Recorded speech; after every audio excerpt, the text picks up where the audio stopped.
Easy pansit gisado. Kailangan natin ng sibuyas, bawang, oyster, nor, kikiam, yan sahog, carrot, beans, kinchay, bawal ako sa repolyo kaya walang repolyo. Miki, lagyan natin ng miki para lumamig. Komea, bihon.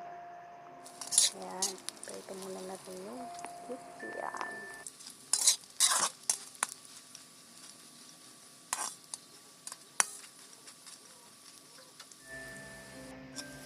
Pag naprito na yan, gigisan na natin yung bawang.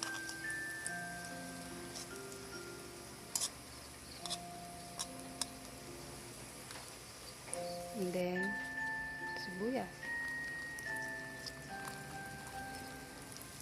Pasensya na sa background music. Pinatutulog ko yung anak ko.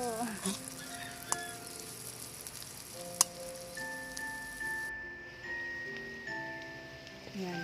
Hinatira kami adobo ng manok kalubig. Sinawag ko na. Sayang.